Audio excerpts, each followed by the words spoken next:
This conference will now be recorded.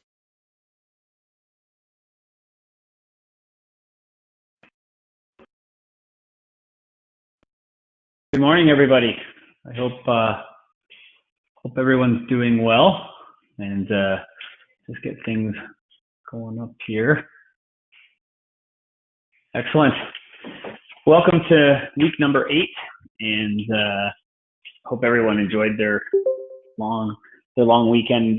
Monday off last weekend. I sure did. It was, we have to do that for ourselves once in a while. So remember, give yourself at least a day off a week. Why should everyone else get a day or two off, and we work 7 days a week, 24 hours a day. So we're going to get right into it here. An efficient buyer plan that will pay dividends. And obviously buyers are part of our lives, and it would be nice just to list properties and have someone else sell them all the time, and not have to deal with all of that. But the reality is you do want to build your business both with listings and sellings, but keeping our percentage of listings a little higher than the buyers. So when I first started in this business, I had joined a team working with buyers, and the team that I was with was being coached the Mike Ferry, Bruce style. And so right away I was put into a system with buyers. And I think, as we go through this, what you realize is, everything we do in our business of real estate, we want to make sure that we have systems for. And then that way everything stays consistent. It's like going to a restaurant because they have the best steak. If that steak is not consistent every time you go, you'll find a different restaurant to go to. So, make sure that you take what we're talking about today when you're working with buyers and put a consistent plan together. Okay, so let's get right into it. So number one, so really to build a smooth running real estate to business, the goal should always be to have 35% of your total transactions. So that's number one, fill in the blank. 35% of total transactions should come from buyers. Now, this will take time. And the reason this will take time is as you are contacting your database, as you are prospecting, lead generating, a lot of those people will have homes to sell, and then they will be buying. It's not often you're just picking up buyers out of nowhere. Buyers will come from, obviously there's first time home buyers, but buyers will come from listings that you're working with. Now, for peak efficiency, there's really the main 4 types of buyers to work with, and I think it's really important that you stick with this. Is A is your sellers who will become buyers. Then you'll have 30-day buyers who are approved for financing. These are the ones, the first-time home buyers, or someone that is perhaps divorcing. One person's keeping the house, the other person is buying. There's past clients who are motivated and pre-qualified. All right, these are the ones that you've got from your database, and they want to sell with you and then buy something. And then referrals who are also motivated and pre-qualified. And I think if you look through all this, approved for financing, past clients who are pre-qualified, and referrals are pre-qualified. There's a pretty important word here, which is pre-qualified, and we're gonna talk about moving into the pre-qualification and certain people to work with. But make sure that you're not wasting your time with people that aren't actually going to be able to purchase these homes that that you're talking about working with. Be careful or be cautious of relocate buyers. Make sure that they have to buy in your area. We've all had the clients that you pick up. They might be motivated to buy something, but they're looking in 4 different cities, right? Around our area, we have a couple of cities and then some municipalities. So, that's a little bit different because some people just want, they want land in a certain style house. Well, we have 3 or 4 different areas of municipalities that we can send someone in. But if someone's looking in 4 different cities that become out of our area, then these aren't the people we want to necessarily work with or spend our time, because they're just going to be jumping around. One of the best ways to deal with this is if they are looking in other areas, try to have them sign a referral sheet and find them an area or an agent in an area that's going to be able to, help them out, and you're still going to get paid for what you might be doing back home. Okay. So you really need to know your market, and you need to preview property every week. When you're going around a neighborhood and you're talking to people, I've had that come up. I went out this morning for an hour and I was door knocking a condo area because I do have people. But I got the question 3 times, what's my house worth? Well, I would never tell them a dollar figure, but I could give them a range because I knew the area. And I know the area because, well, obviously I researched it, because it's important to be that professional when you're going out to, to work with a buyer or to prospect for buyers and sellers. So make sure that you preview property. So not just online, go to open houses. If there's open houses on the weekend and you're just driving by and there's one there, just run in. It takes you 5 minutes to introduce yourself. Say, hey, just want to check out this property. Talk to the agent about some of the stuff there to see the place, or just book previews. If you're doing your lead generation in the morning and then you have some time in the afternoon where, you maybe not have any leads to service, just go out there and preview these properties. See what's out on that market. Know your stats, okay? And again, for peak performance or peak efficiency, don't work with buyers unless they meet minimum standards. We should all have minimum standards. Just like, if you're going to list a property, you want to make sure that the properties will fit into your minimum standards, priced right, doing the work that you suggested they do, and paying you what you're worth. So there's 3, 4, 5 minimum standards that I want you guys to think about. So number 1, again, they are pre-approved by a lender in writing. Not everyone will give you this. Again, the motivated people will. So make sure they're pre-approved. Try to get that in writing. They're highly motivated. They're not just out there looking around, hoping that something comes up and, the tire kickers. Make sure that they really want to move. See that they sign a buyer agency agreement. This is huge, especially up in our area. When the big boom happened here, Toronto agents were sending their clients up, the buyers were convincing the agents around that they weren't working with anybody. People were not getting buyer agency agreements signed. They were just showing properties because they just wanted to sell stuff. They would go to the office and next thing you know, they'd have an offer in their email with these people's names on it. Don't get caught doing that kind of stuff. We had a lady who called and said she was bringing an offer, who showed buyers 30 houses in 3 days, no buyer agency agreement. She had been at the office. It was 10 o'clock at night, and I got a phone call saying, we are going to be competing. We're going to bring an offer in. And she said, I'm just waiting for my client to come in and sign, and they didn't show up. And we had 4 offers submitted, and I just said, what are the initials of the people that you showed the house to? And she told me, and I said, would their names be this? She said, yes. I said, I just received an offer from another agent from Toronto with their names on it. So this poor lady, new baby at home, went out and worked her butt off for these people. One, they weren't honest with her as far as whether they were working with someone or not, but she didn't try to get them into a buyer agency agreement. So just really make sure you're protecting yourself. Again, if you present yourself as the expert, as a buyer an agent that has systems for everything, it's easier for people to sign things with you because you're a business and they feel better about doing it. if you're just winging things, then you're not a business. People are less likely to put their faith in you and sign things that are going to commit them to you. All right.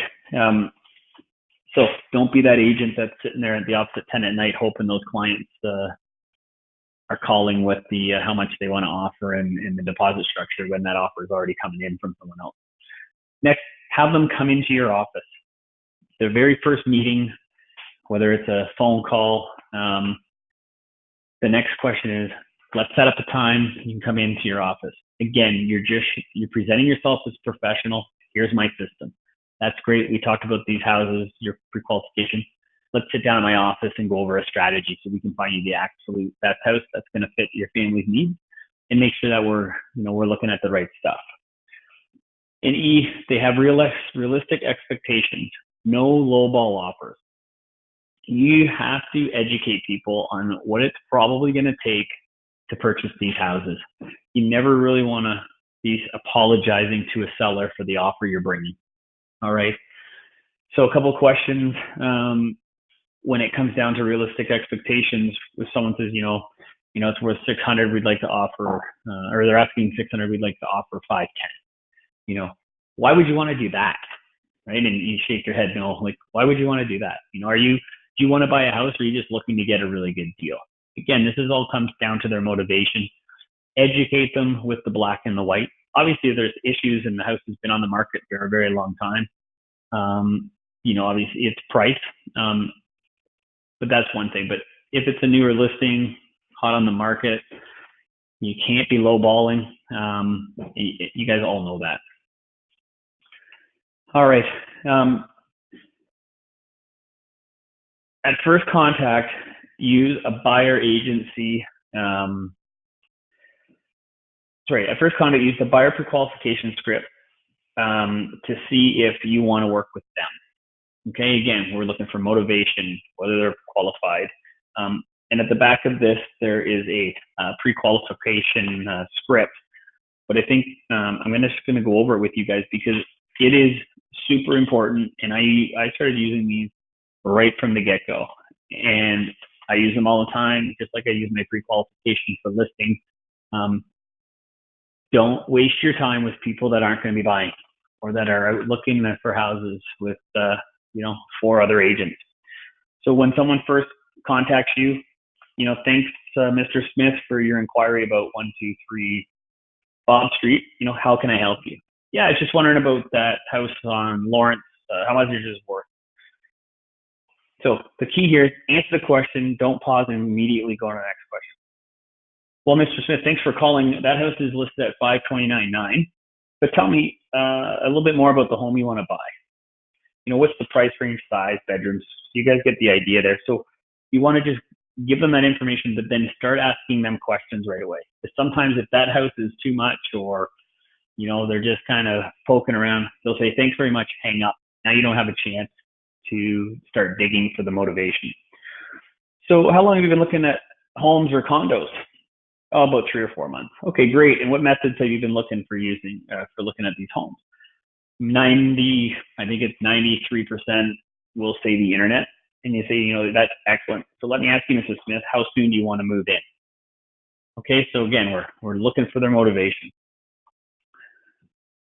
Well, that's really exciting. Now I'm curious, what's prompted you to make this move? Oh, for work. Okay, great. Now listen, do you have to sell a home or are you renting right now?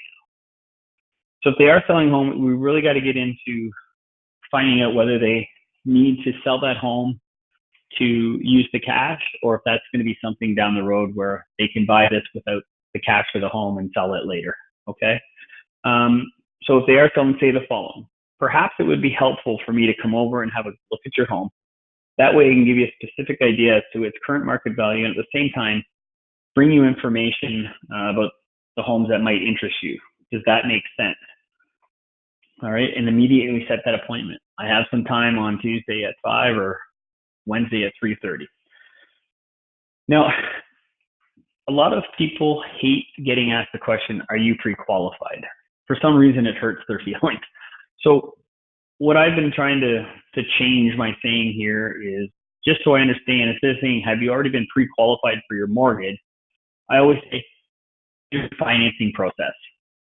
So it's just taking that feeling of them to say, yes, I started it, versus, are you pre-qualified? Like, are you a chump, or can you actually afford to buy a home right now? That just seems to be like a little bit more of a nicer way of asking, are you a chump, or can you afford this? And then, okay, great. And how much are you able to spend if the perfect house came up? All right. Or how much you approved for? Good for you. Now, do you have that in writing? I would always ask the question, if some people will say yes or no, or, well, we've started the process. We don't have it in writing yet, but we're good to go. Just keep digging a bit. Again, you don't want to waste your time. You want to make sure that these people are, they're motivated, and they're going to not waste your valuable time and money, and either end up never buying, or, buying with someone else. So listen, Mr. Smith, I'm very confident that I can help you. Just a couple of questions. First of all, who will be involved in looking at homes and making the final decision to buy? If it's a young person, mom and dad might be co-signing. They might be involved in the decision making. Make sure they're there so that you are selling the house to the right people. All right. And have you already chosen a realtor to work with? No, but we've been seeing some houses with a bunch of listing agents. Okay. Again, see how many houses they've been looking at, and how many realtors they've called. And that, if they say, we've been doing that, that's a great chance to say, listen, instead of chasing the market, why don't we get ahead of things? And you don't have to tell your story every time you go see something. From now on, let me know what houses are coming up that you would like to see. And I can always book those appointments. We'll get into a little bit more about pre-qualifying those houses, but you get the idea there. So, and lastly, all we need to do now is set an appointment for you to come to my office, and we'll get started. I can meet you here at this time or that time, which would be better for you. Get them in your office. Again, set the precedent that you're professional, that you have a system. Okay. And will all the decision makers be coming in? Well, no, my wife can't make it. Okay. Well, what's a good time for both of you to be here? Okay. Don't have those one-off appointments where you're going to have to redo the appointment again later. Do everything you can to always have those decision makers there. And so here's a fun question in our conversation. When I show you the right home, I mean something that really excites you, are you in a position to move forward and buy it? Again, we're diving in, we're digging for a little bit more motivation. Now we're just testing the market and seeing what's out there.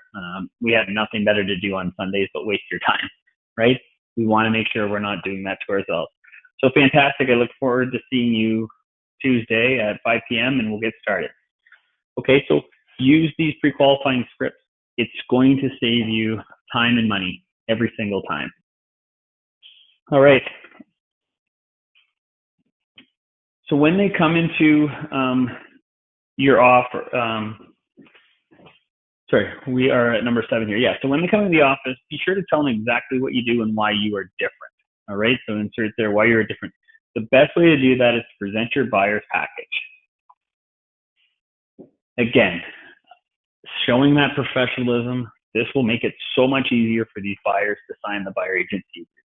And explain it to them that, just like listing a house, there's an agreement between you and the brokerage, the buyer or the seller and the brokers. And when you're working with buyer, we need contracts so that everyone knows what their stance is. It's a loyalty thing for both of you guys. I'm going to do everything I can to find you the right property, negotiate on your behalf, organize all the conditions that we need to go through once we make that offer. And, and in return, all I'm asking you to do is, if you see a property you want to see that I didn't catch, is to give me a shout and we'll make sure we get in to see that property, as long as it fits your criteria. Okay. So your buyer's package sets you apart from the competition. Oops, I think I went a little too far there. Sets you apart from the competition. Keep it short, and here's a few things to include. So your buyer marketing plan, detailed in point 12 at the end of the session, a buyer agency agreement, a blank copy of the purchase agreement and sale. Again, if they're first-time home buyers, they've never seen this stuff, just let them be familiar with it. what a great thing to read before you go to bed at night, right? One page of testimonials.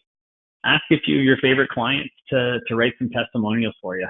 And if they don't know how to do it, find some examples, send it to them, and say, here's a template of some other things that great clients like yourselves have said. Your resume or credentials, totally up to you if you want to do that. How long you've been selling homes, your stats, that kind of thing. Your track record or your company's. And the reason we say that is if you haven't been in the business very long or your year hasn't been going fantastic, fall back on your company's track record. Our company has sold X amount of homes in the last week, in the last month, this year to date. You want to show people your value, and if you can't do it on a personal, again, use your company. Your one-stop shopping list. So basically your concierge, I got a guy, I got a girl, home inspectors, attorney, handyman, lenders, have that there. So again, it shows that you're connected and that you're there to help them with anything that they might not be thinking of, because as we all know, these are big financial decisions. And if we're not getting giving them the vibe that, we're going to help them through this process to make it simple and fun as possible, they're going to find someone else that will. And your typical closing costs. So what I've done in the past is I've talked to a few lawyers, and we figure between 1.5 and 2% of the purchase price is a safe guesstimation without, going to the dollars and cents of what a closing cost would be with lawyer fees and land transfer tax. Obviously, if they're first-time home buyers and there's a program going around, that will vary, but it gives people an idea of what they're going to need on closing, obviously subject to adjustments and so on. Some general rules to follow for your showing. Again, we want to make sure that the people are motivated, that they're pre-qualified. Do not show property unless all decision makers are present. You don't want to show a house twice if you don't have to. If both decision makers are there and you need to show it for a second time, that's great news because there's interest. Okay? Keep them together in the house while you're showing. One, it's a safety thing as far as, theft and all that. But the main important point here is because you want to hear what the buyers are saying. You want to hear their motivation. If there's an issue that you hear them talking about together, you might be able to hit that nail on the head right away, as opposed to potentially having them not buy the house because of something that could have been worked out. Okay? Don't show more than 5 houses at a time. My rule is 3, unless they're coming from out of town. The problem with the human brain is you start showing a multitude of houses, people start confusing them as to remember that bathroom in the basement of that bungalow on whatever street, and the other party goes, there was no bathroom down there. Yeah, there was, right? So just, again, people can't retain all that information. All right. And I think right now in this market for most of you guys on the call, there's probably not more than 3 to 5 houses to show someone anyway. So we're good there. Try to take one vehicle if possible. Again, you can show people the area. You can talk about the schools, the parks, the churches, the restaurants, the important amenities, where the malls are, the different areas. And again, heads or talk heads, okay? And then never oversell the house before you show it. Things like, you're going to love it. It checks all the boxes. It builds people up. And then if they don't see that, it really cuts the chances of them making an offer. Make sure you get into the house and say, do you love it? Can you see your furniture in here? Is it checking all those boxes that we've talked about? Area, price, size, bedrooms, bathrooms, yard, pool, etc., etc. The other thing is control the number of homes you show. You're a professional. So again, it's not just how many houses to show at one time, but do not show them every single bungalow that's on the market. Because if they only want a 3-bedroom, don't show them a 2-bedroom, unless you know it's possible to get a 3rd bedroom. Just show them the stuff that fits their criteria. So all these automatic emails are great. The only problem with that is if you get too specific, it doesn't send them everything. And if you get too loose, it sends them absolutely everything. And then they want to see every single house. What I like to do is set the search up to myself, fizzle through which ones I think would work or not work for them. Again, you're trying to control your time and your effort, and you don't want to show them things that won't work. If you're showing a multitude of homes to these people and they're not pulling the trigger on something, don't be afraid to reconvene at the office and have another strategy meeting to make sure that what they were first looking for, one, fits their budget, and maybe there's other needs that they've overlooked and now it's coming up, and that's why they're not buying. Okay. You're just not a tour guide for these people. Use this line: Mr. and Mrs. Buyer, it's my job as a professional real estate salesperson to eliminate the homes that do not meet your criteria. So I'm not going to waste your time. And that way you can choose your dream home from the ones that do meet your needs. Does that make sense? Again, setting them up to understand that you're doing your job and you've asked enough questions to know what they're looking for in a home to get them out there. Okay. So again, the first showings, you might be all over the board with some people because they aren't as specific, and you do need to get them through some places to show them exactly what's out there to find out what they do or don't need. All right. Sorry, here we go. Again, so back to the lowball offers. Ensure all of your offers are supported by a reasonable price. So as the professional, obviously you can't tell people what they should or shouldn't pay or how much to offer, but you're the professional that needs to guide them so that you never have to apologize to the seller for your offer. You do not want to waste your time with lowball offers. Again, if you can show what the area is bringing in, you can really educate your people as to what a reasonable offer is. If all they're doing is lowballing on everything they put an offer in, are they meeting your minimum standards? Okay. So, critical point here: to set yourself apart from the competition, create a powerful buyer's marketing plan. So a buyer's marketing plan. And here's some suggestions that you can choose from. So again, just like when we list properties, we have our secret sauce. What's different about me? You're going to do an initial search of existing homes for sale that will meet your needs. Okay, so this could be when they first meet you at the office. You've asked them a few things. Sit down, show them some areas, some houses that are in the areas they like. Here's what the real prices are. Again, are we in the right range here? Does our budget meet our needs? Create a computerized automatic buyer search program customized specifically for your needs. Emails are sent immediately. So again, make sure that you're filtering through those so that you're not sending them way too much stuff that they're going to want to see and waste your time, and full well that it doesn't fit for them.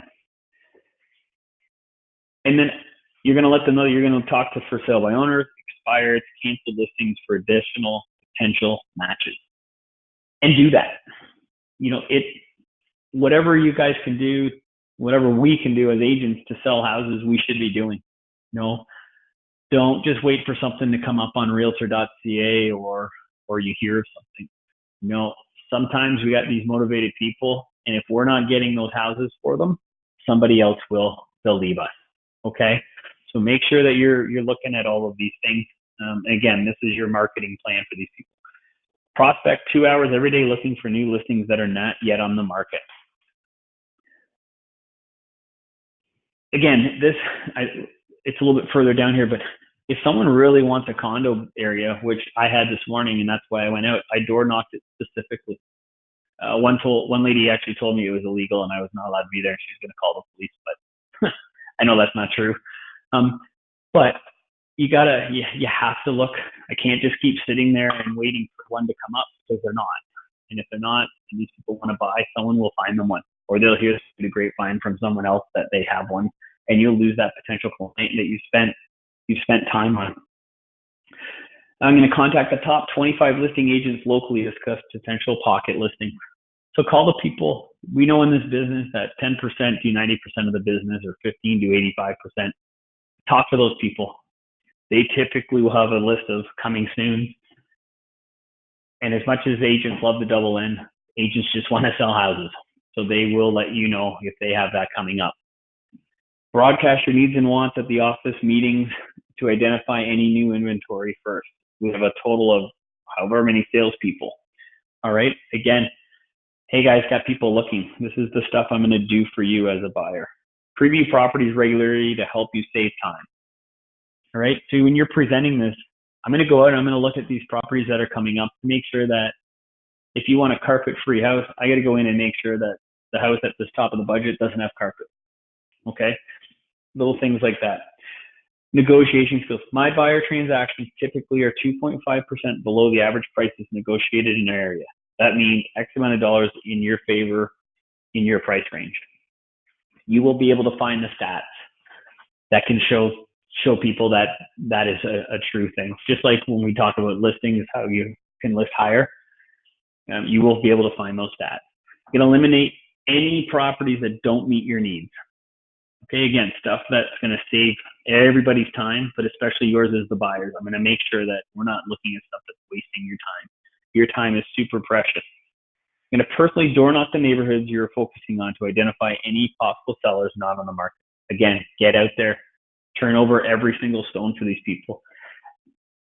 I will guarantee you not every single agent is doing that, right? And you might not find anything for that buyer at that time, and this is talking to you as the agent, but you might find other sellers or other buyers out there. So it's a win-win for everyone. Advisor is the most advantageous offer strategy prior to preparing your offer. Unique terms and conditions. We're the professionals. Some people don't know anything about oil tanks for fuel. They don't know about water tests. Again, these are the things that we're going to help you with. Provide a list of qualified tradespeople to assist you in the buying process when necessary. Any electricians, home inspectors, wet tests for the fireplaces. These are the things we're going to do to help you get this house that you really, really want. And support you through our extensive lender contacts to secure you the best possible mortgage rates in the area. The best thing I think to do is have someone working with your own mortgage broker anyways, because you get the inside scoop. You can work together on things. There's nothing worse than having someone go into a TD bank and they will not talk to you about the client. Your mutual client, you'll have to talk to the client. It drives us crazy as realtors. We need to know what's going on in that process. And if you're not purchased a home within 2 weeks, we're going to conduct a full consultation interview with you to reevaluate our strategy, recommend any changes necessary to our search criteria. Beer budget with champagne taste. We need 4 bedrooms. Well, maybe we can deal with 3. Okay, these are the things where we need to reevaluate if we're not getting them into offers right away. And a final reminder, be sure to go over your buyer package with them early in the process. This too will set you apart from the competition. Your attention to detail is very powerful. Remember, if you have a system and a process, you look professional. They will quickly sign buyer agency agreements with you. They feel you have their back and that you're going to work hard for them. And remember, they sometimes will not feel any responsibility because they aren't paying you, right? It's the seller that's paying. So in their mind, they don't have any financial ties to you. So that's why our systems, our professionalism, our knowledge of the market, stats, etc., will set us apart from other agents and will get us into an agreement with these people. So for homework, for week 8, let's do the following. Go through all your buyer leads and eliminate the time vampires. the people that you've been working with for 6 months that you feel are eventually going to buy, and you're hiding a good lead with this old one. Put them off to the side, get them in a drip campaign, just have some follow-up dates that maybe aren't as frequent. Okay?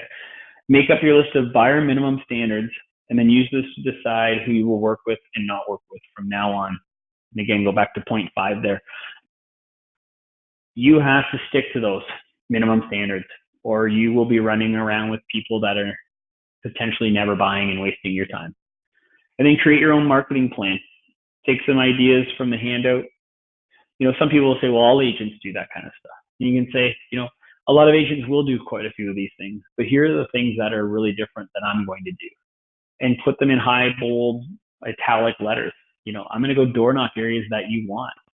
I'm going to talk to all the top agents. I'm going to find exactly what you're looking for.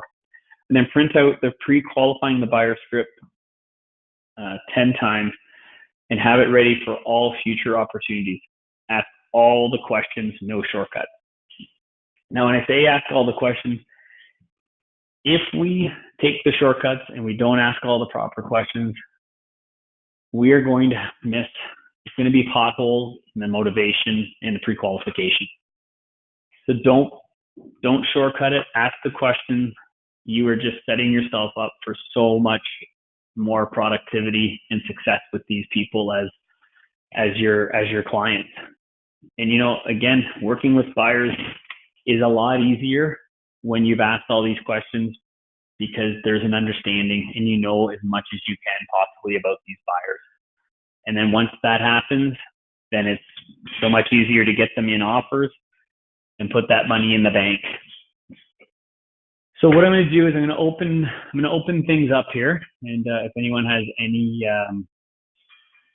questions or comments, and we can just we can chat about that. Just 1 second, I'm just unmuting. Does anybody have any questions, comments regarding the buyers thing today?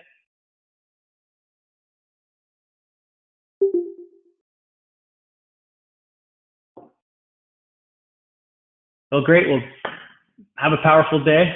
And any questions, remember, open door policy, just send me an email or a text or a phone call, and look forward to chatting with you guys. Take care.